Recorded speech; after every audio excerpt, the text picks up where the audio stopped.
10 सबसे दर्दनाक landmarks. US president की माउंटेन के पीछे एक छुपी हुई सुरंग है। आईफेल टावर का असल मकसद सबसे पहले हम बताएंगे। चलिए देखते हैं कौन से आप जानते हैं। Saint Mary's hospital, statue of liberty और ओल्ड सिटी ऑफ क्राइस्ट। यह दुनिया के मशहूर लैंडमार्क्स हैं जो हम सुनते हैं। हर रोज हजारों या लाखों लोग इन्हें देखने आते हैं। जब लोग इन तारीखी मॉन्यूमेंट्स को देखकर हैरान होते हैं, वो नहीं जानते कि इनके छोटे से डिटेल्स में सबसे पुराना और खौफनाक राज छुपा होता है। आज हम देखते हैं दुनिया के 10 सबसे दर्दनाक लैंडमार्क्स और उनकी खौफनाक मौजूदगी चमकती रोशनी के नीचे। Saint Mary's hospital. Saint Mary's hospital 1163 में बना था।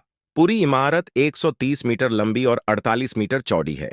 यह कहा जाता है कि पहला पत्थर जो सेंट मैरीज हॉस्पिटल में इस्तेमाल हुआ, पोप अलेक्जेंडर III के नजर में रखा गया था।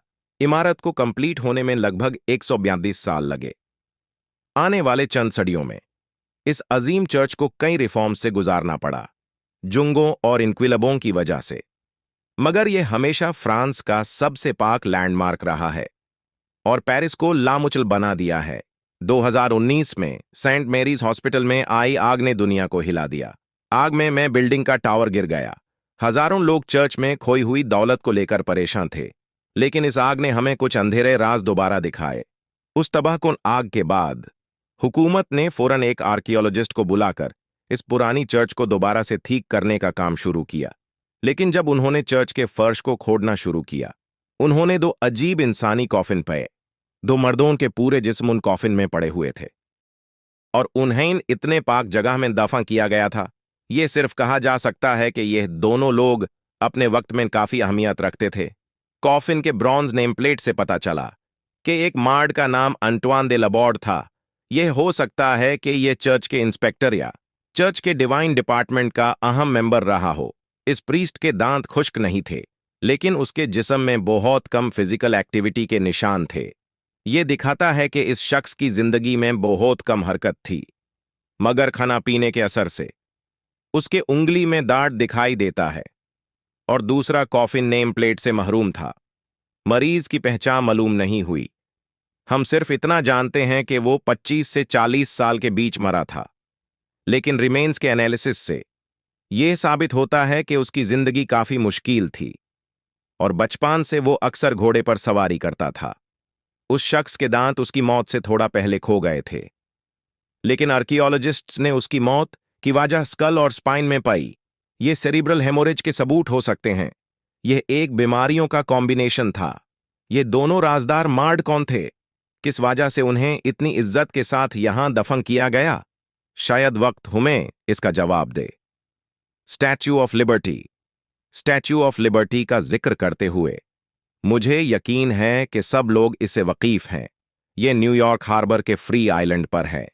यह आज़ादी और जमहूरियत का निशान है। यह स्कल्प्टर ऑगस्टस बार्थोल्डी का काम है। पूरी स्टैच्यू 820 टन्स स्टील से बनी है। 80 टन्स कॉपर इसका आउटर बॉडी है। इसमें 300,000 नेल्स इस्तेमाल किए गए हैं। इसका टोटल वजन 225 टन्स है। ये अमेरिकन लैंडमार्क हर साल 5 मिलियन टूरिस्ट्स को अट्रैक्ट करता है, लेकिन बहुत कम लोग इस स्टैच्यू के बारे में जानते हैं। स्टैच्यू ऑफ लिबर्टी में कुछ छुपे हुए राज हैं। मिसाल के तौर पर स्टैच्यू ऑफ लिबर्टी के नीचे एक टाइम कैप्सूल है। स्टैच्यू ऑफ लिबर्टी के असेंबल होने से पहले कुछ सिंबॉलिक ऑब्जेक्ट्स रखे गए थे। मिसाल के तौर पर यूएस कॉन्स्टिट्यूशन के कॉपीज, 20 यूएस प्रेसिडेंट के ब्रॉन्ज मेडल्स और हत्ता के स्कल्प्टर बर्थोल्डी का भी स्टैच्यू। जब से स्टैच्यू ऑफ लिबर्टी बन गई है, कोई भी ने इसे छूना नहीं है। कहा जाता है कि इसे सिर्फ तब खोला जाएगा जब इसे हटा दिया जाएगा। इसके अलावा क्या आपने स्टैच्यू ऑफ लिबर्टी के बेस को देखा है? हालांकि कोई सबूत नहीं है, मगर अभी के लिए यह माना जाता है कि इस टाइम कैप्सूल का राजदार रास्ते वहां है। इसके अलावा शायद आप यह ना मानें, लेकिन स्टैच्यू ऑफ लिबर्टी के टॉर्च पर 12 लोगों के लिए एक व्यूइंग प्लेटफॉर्म है।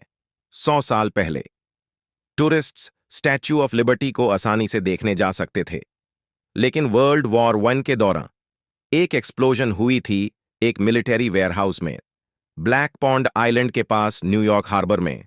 टॉर्च को काफी नुकसान पहुंच गया, इसलिए सिक्योरिटी रीजंस के लिए व्यूइंग प्लेटफॉर्म को बैंड कर दिया गया। Part 1। Thanks for watching. Please subscribe to only history channel.